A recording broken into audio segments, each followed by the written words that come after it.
Good morning po, Brother Melvin, at happy Monday po sa lahat. Yan, pangalawang araw ng trabaho. Pero sa iba, unang araw ng trabaho nila ito. So ngayon po, ang mga tali ng pag-aasawa, the bonds of wedlock. Habang matindi. Wedlock, yun nandito eh. So tayo po ay manalangin mga kapatid.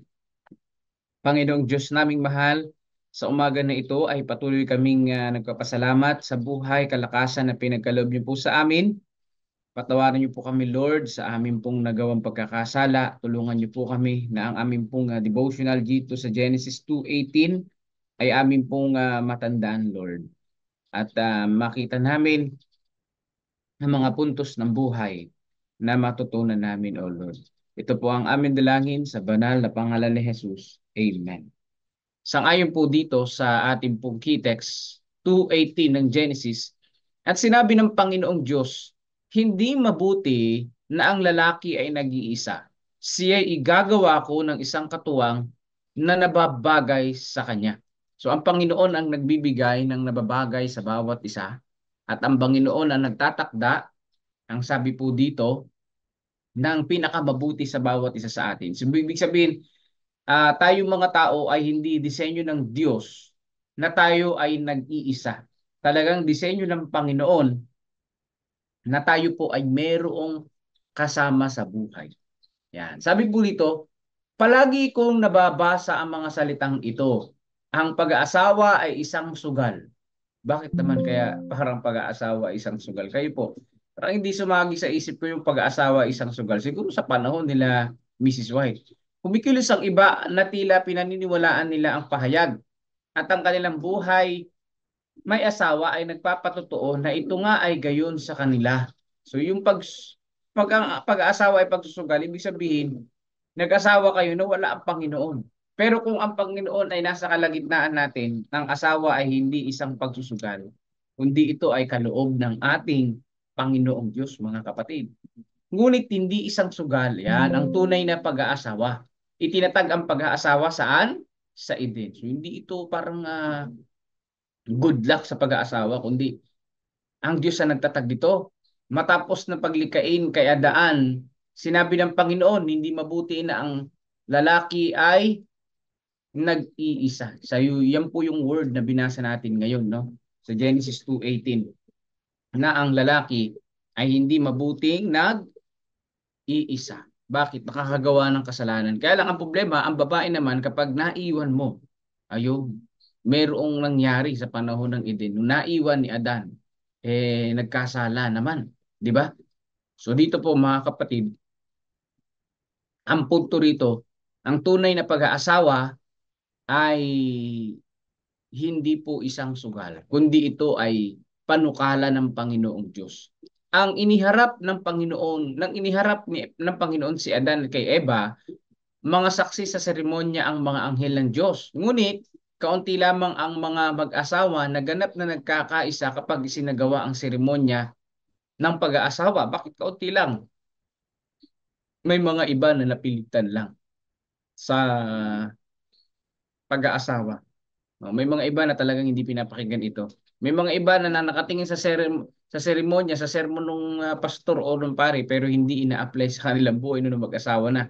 Ang anyo ng mga salitang sinabi sa dalawa na tumatanggap ng pangakuan ng pag-aasawa ay hindi sila ginagawang iisa. Sa kanilang hinaharap na buhay ay ang pagsasanib ng dalawa sa pag-aasawa.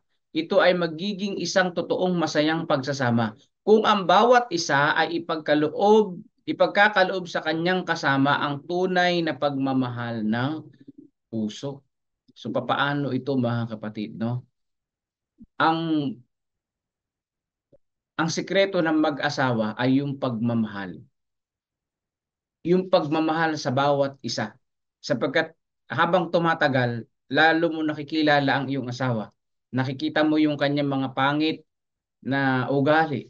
Nakikita mo yung mga bad habits niya. Ayan. Pero nung nagliligawan pa lang, ay hindi mo makikita, di ba? Lalo mo makikilala ang iyong asawa. Kaya sabi dito, yung pagmamahal ang sikreto. Kasi yung pagmamahal ay pagtanggap sa bawat isa. Na anuman ang sabihin niya, anuman ang kinilos niya, mahal mo pa rin siya. Kahit na anong amoy niya, mahal mo pa rin siya, di ba? Kahit na anong pangit ng ginagawa niya at ng ugali niya, mahal mo pa rin siya, di ba? So, ganun po yun mga kapatid. Pinag-isa ng Panginoon. Yan. Ang pag pinag-isa, ibig sabihin, ikaw na lalaki ay isang laman na kayo ng babae. Yung bang sarili mo ay pag meron kang pangit na gawa ay kinapupuutan mo ang iyong sarili. So hindi, di ba? Lalo mo pang minamahal. So ganyan po mga kapatid, yung pag-aasawa. Lalo mo pang minamahal yung asawa mo. Kasi yun ay yung sarili. Ibig sabihin, kaisa mo na siya. Kaisang laman mo na yung babae na yun o yung lalaki na yun mga kapatid. Ano man ang kanyang ginagawang hindi mabuti, no? Kaisa mo na. Kaisa mo na siya.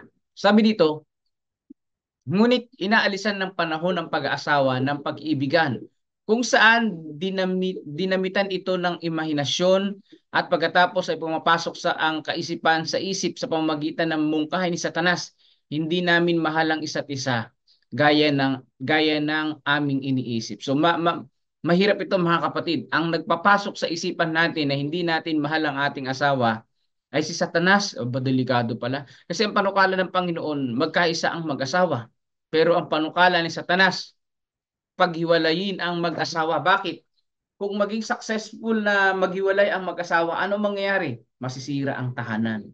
Di ba? Masisira din ang paglilingkod sa Panginoong Diyos. Masisira ang sambahayan ng Panginoon kapag ang mag-asawa ay naghiwalay mga kapatid. Itakwil ito mula sa isipan. Huwag lumagi dito. Hayaan ang bawat isa na nililimot ang sarili ay tumatangging isipin ang idea na ikatutuwa ni Satanas na iyong kimkimin. So mga kapatid ko, no, ikatutuwa ni Satanas na ang mag-asawa ay tawag dito ay maghiwalay, no? Pero ang pinakamasaya ay ang langit. Kung ang mag-asawa ay sila ay nagmamahalan. No, nagiging langit-langitan ang pamilya sa ibabaw ng lupa. So, sino ang gusto natin maging masaya? Si Satanas o ang Diyos? Siyempre, ang Panginoon. Kaya sa mag-asawa, ano man ang pag-aaway ninyo, ano man ang pag-aaway natin, ano man ang samaan ng loob, huwag hahantong sa pag-iisip na maghiwalay. Ayan, alisin yan sa isip. Kundi, ang laging ilagay sa isip, paano ko kaya suyuin ang aking misis? O paano kaya ako humingi ng sorry sa aking mister? Minsan kasi, ang mister lang ang nanunuyo kung minsan eh. Di ba? Para bagang yung asawang babae, hindi sila nanunuyo, no? O minsan din naman nanunuyo, baka mali naman ako. Pero karaniwan, ang lalaki ang nanunuyo.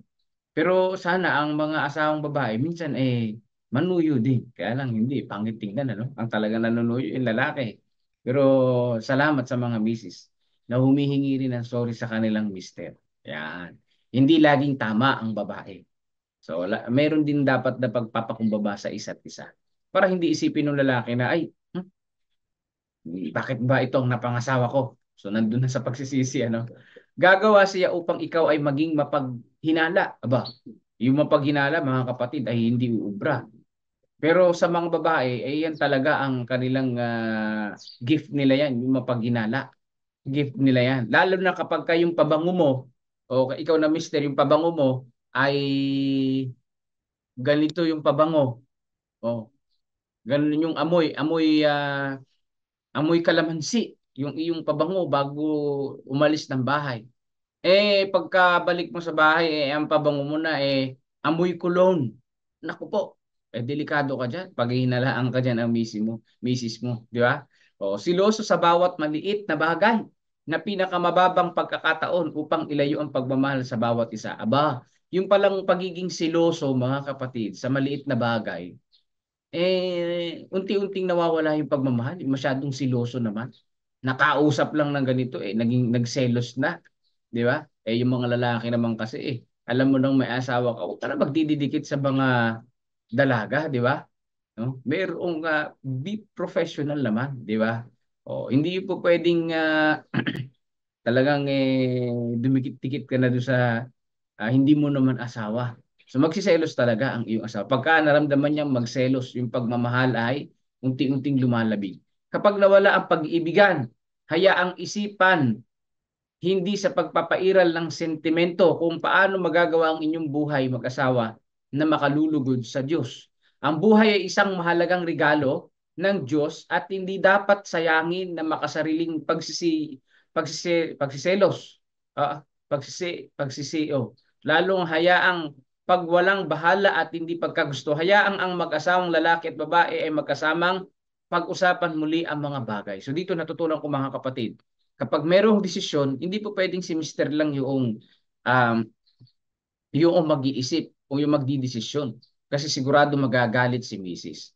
Eh sa mga Mrs. naman, wag naman ninyong pagdilata ng mata ang inyong asawa. Na para bagang wala na siyang magagawa kapag kayo ay nagdesisyon. So karaniwan, pag ang gusto magdesisyon lagi sa bahay, ang Mrs. eh. Hindi ubra mga kapatid. Maganda na pinag-uusapan. Yung pa rin talaga ang pinaka-safe, pinag-uusapan kung ano yung magiging desisyon nila. Dahil pagka nagkamali nga, ay yung babae maaring sisihin ng lalaki at yung lalaki naman maaring mapagalitan. So kinakailangan na pinag-iusapan yung desisyon. Gawing bago ang mga naunang atensyon sa isa't isa na kinikilala ang iyong pagkakamali sa isa't isa. Yan pala pinakasikreto, no? Sa pag-aasawa. Maalis yung pride, tanggapin na meron ka ring pagkakamali. Minsan kasi na iniisip mo ikaw yung tama eh, 'di ba? Ano mangyayari? Eh di gulo sa bahay. Ngunit sa paggawa nito, dapat maging maingat ang asawang lalaki. Ayan. Bakit naman? Na hindi sarilinin na ipahayag ang mga pagkakamali ng kanyang asawang babae o ng asawang babae ang sa kanyang asawang lalaki. So ibig sabihin, mga kapatid, wag mong ipo-point out na si babae lang, si lalaki lang yung nagkamali, kundi ikaw mismo sa iyong sarili, siyasatin mo rin na nagkamali ka sa ganung sitwasyon para maiwasan yung pag-aaway at eventually maiwasan yung paghiwalay. Maraming mga naghiwalay na mag-asawa na hindi tinanggap yung kanilang pagkakamali sa isa't isa. Di ba? Oh, marami naghiwalay na mag-asawa dahil sa selos. Marami rin naghiwalay na mag-asawa dahil sa pera. Yan, pinag-uusapan ng mabuti mga kapatid kung sino yung hahawak noong salapi. At karaniwan nga dyan yung mga babae. At sa mga babae naman, sa mga asawa naman, ay talagang uh, maging magaling din tayo sa pagbabudget. Yan. Hindi, ngayon kasi kung dati, pahirapan papunta mag-shopping, eh ngayon kasi, kahit nakahiga sa bahay, ang babae ay nagsha-shopping eh. Oh. Mamalayan mo, may kumakatok sa bahay. Akala mo, bisita. Ayun pala, mayroong mga daladalang itim na box. Yung pala, mga parcel. Eh, mahirap naman na yun. Kaya kailangan yung budget ay napag-iingatan din, yan, sa mga asawang babae. O ganun din sa asawang lalaki. Ayan. So, kailangan talaga pinag-uusapan ang mga bagay-bagay. Maging determinado kayo ay maging para sa isa't isa sa abot ng inyong magagawa. At ang mga tali ng pag-aasawa ay magiging pinaka-kanais-nais na pagbubuklod. Ang iyong tahanan ay maaring maging isang simbolo ng langit. So, laging nababanggit ito, simbolo ng langit. Yan, ang ating mga tahanan. Kaya magiging maganda at magiging maayos ang tahanan kapag may pagmamahalan, may pagpapakumbaba sa isa't isa, may pagtanggap ng sarili niyang pagkakamali. Yan. Kasi kung hindi mangyari ito, ang tahanan ay magiging mala-impyerno. Sa panahon po panahon nila Jesus Christ o sa panahon pa ng mga patriarchs, ang pag-aasawa ay napakadali. Madali lang ang pag-aasawa din sa panahon ng patriarchs kasi pinagkakasundo na yung mag-asawa, yung dalaga at babae. Bata pa lang pinagkakasundo na. At yung lalaki ay merong ibinibigay na dowry sa kanyang magiging biyanan, mga kapatid. Kakaroon ng may dowry, ibig sabihin ng dowry ay gift. Hindi gift eh. Dowry kasi yung magulang ng babae yung magsasabi kung magkano at ilan yung dowry. Yan. Eh kung ang dowry nung kanyang anak na babae, sabihin ng magulang dahil ang anak ko ay ganito, maganda, isang birhen, ang dowry niya ay 10 malalaking baka. Ayan, ibibigay mo yun. Basta tiniling ng magulang, ibibigay mo yun. Kapag hindi mo nabigay yun, ay hindi mo mapapangasawa ang kanilang anak. Ganun pala yan, ano? So, yun yung dowry, mga kapatid. At paglilingkuran mo pa yung iyong biyanan. Sabi doon 7 years. Si Jacob, mga kapatid, 7 years na maglilingkod sa mga magulang bago mo mapakasalan ng kanilang anak na babae. So, sa panahon natin, wala nang ganun-ganun di ba? Yung pala ay sumisimbolo sa ginawa ni Jesus Christ. So ang Ama ay nagbigay ng dowry. Tayo ay ikinasal sa ating Panginoong Jesus. Ang church ay ikinasal sa ating Panginoong Jesus. Sabi diyan sa Revelation. Pero bago yun, nang kasalan na yun mga kapatid, kasi sa pagdating ni Jesus Christ yun natatanggapin ni Jesus Christ yung simbahan o yung church o yung babae papunta doon sa langit, ay nagbigay na ng dowry ang Panginoong Diyos. Ang dowry na yun mismo yung buhay ng ating Panginoong Jesus, mga kapatid. No, yung dowry. Para tayo ay maligtas sa tiyak na kapahamakan. At ngayon, hindi lamang 7 years siguro o ilang taon na tayong pinaglilingkuran ng ating Panginoong Jesus doon sa langit, mga kapatid, na siya'y namamagitan sa bawat isa sa atin. At tayo ay kanyang pinatatawad, dinirinig yung ating mga panalangin. Kaya mayroong isang araw na darating, ang mga mananampalataya o ang church ay magkakaroon ng isang katulad ng isang kasal ng lalaki at babae sa pagdating ng ating Panginoong Jesus. The bridegroom is coming. So binanggit din ito ng banal na kasulatan yung the ten virgin, mga kapatid, no? So yung pong kasalan inihahalin tulad, yung pong pagdating ni Jesus Christ inahalin tulad sa isang kasalan.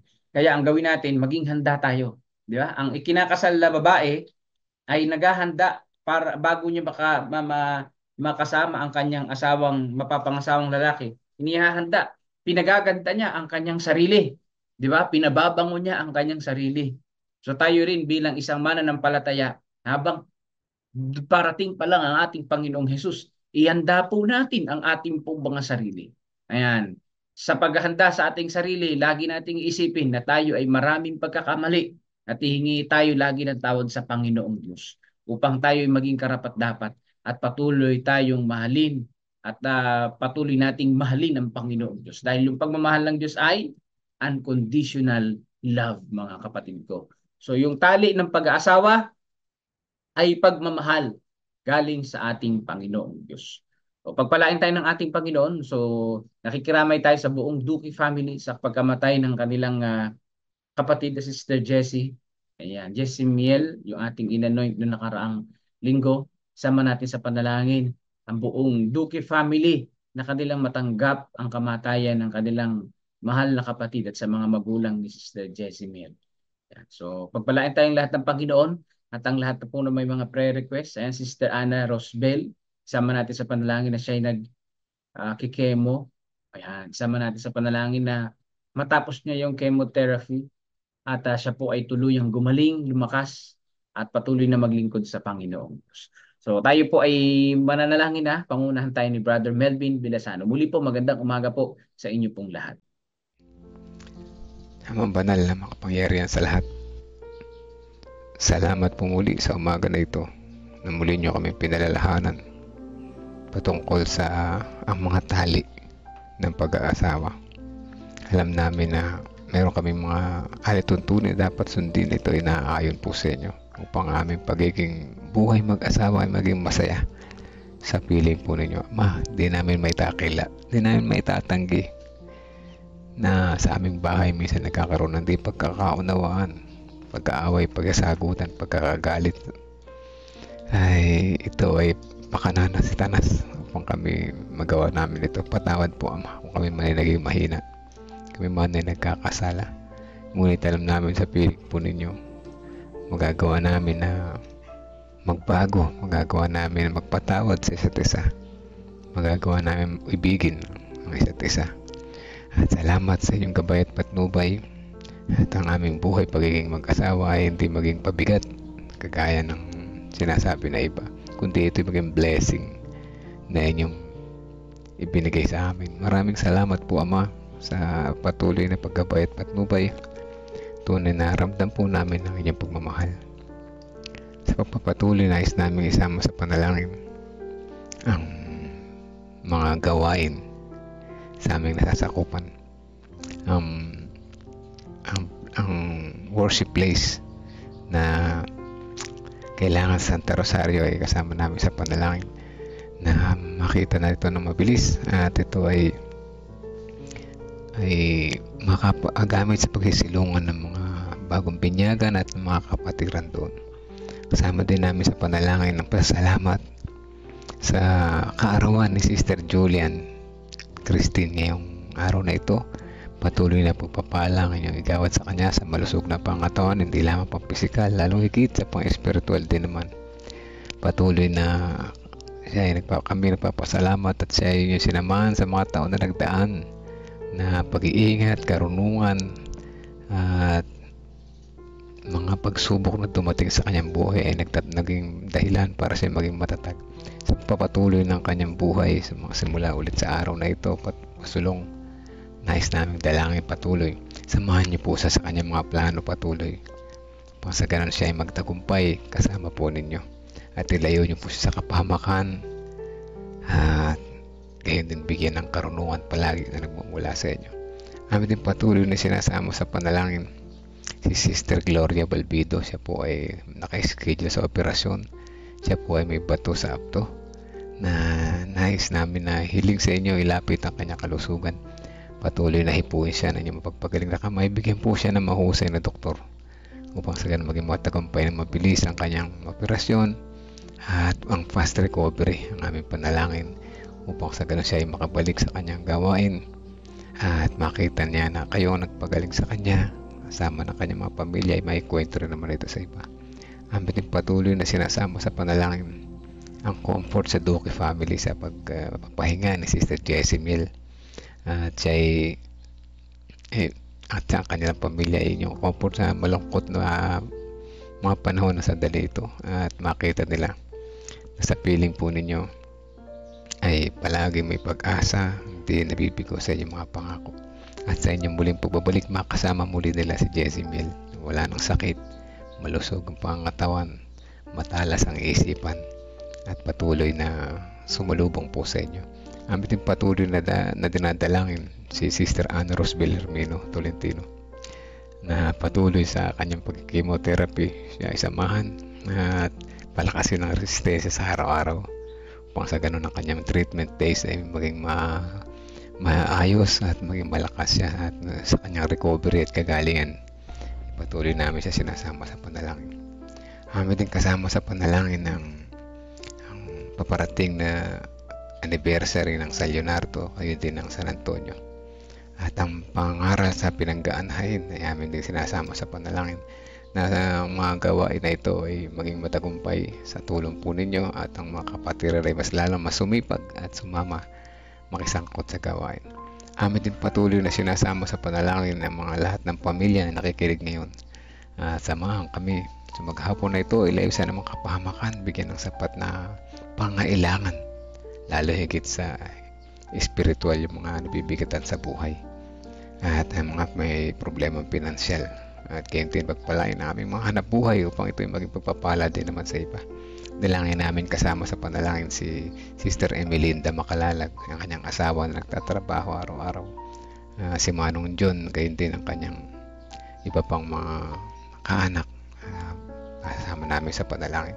Gayon din ang family ni Sister and ang family ni Reynard Wenzel Garcia, sina Ruby, Annie, Nicolo, si Andre at ang baby nasa sinapupunan na patuloy nilang maranasan ang inyong pagpapala at patuloy silang manampalataya po sa inyo. Gayon din ang family ni na Romnick, Olivia, Veronica at Rebecca Francisco, kasama na sila Annie, si Patrick, si Nicole, si Trixie, at patuloy naman nila makakilala ng lubusan ang aming Panginoong Hesus na tagapagligtas na siyang mapagmahal na Diyos, maawain, napagpatawad at manunubos. At aming patuloy sinasama sa panalangin ng mga malayo sa pamilya, tatrabaho sa malayo, sina Brother Rudy Masiklat, Sister Aiza Irelia, Sister Joy Valencia, Sister Tintin pa, si Brother Buboy pa at ang iba pa. Kasama din namin ang tatay ni Sister Joy Valencia na malayo sa kanyang pamilya. Nawa sa araw-araw ay siya ingatan, samahan at maging maayos ang kanyang kalagayan at healing at kalakasan at recovery ang dalangin din namin. Patuloy na palakasin ng resistensya at pangatawan ni Ate Lorna, Kuya Bobby, Kagalingan din kay Ate Grace Amano, Sister Amy Kilantang, kay Nanay Fina, Tatay Rudy Rico Hermoso, kay Baby Josiah, Brother Benjamin Munti, kay Sister Lynn Peralta, gayon din Sister Buena, Sister Pichi na mabawasan ng pain sa kanyang nararamdaman sa araw-araw.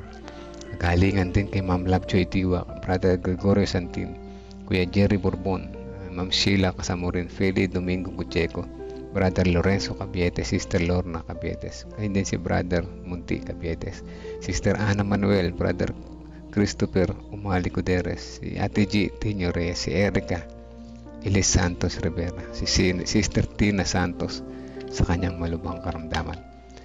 O dakilan Diyos, sama namin sa panalangin na iba pang mga kapatiran din namin nabanggit at ang mga laman ng aming puso at isipan ng mga prayer request sa mga sandali na ito. Alam namin na alam nyo ang aming mga sinasama sa panalangin ay ang aming mga mahal sa buhay, ang aming mga kalusugan, ang aming hanap buhay, ang aming kalagayan, patuloy na mapagpapalain at lalong higit ang aming karakter na nais naming baguhin upang sa ganun kami maging karapat-dapat sa inyong bahay tahanan sa nalapit ninyo pagdating. Salamat sa pagtinig sa aming panalangin.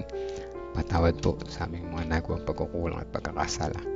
In Jesus' name we pray. Amen. Amen.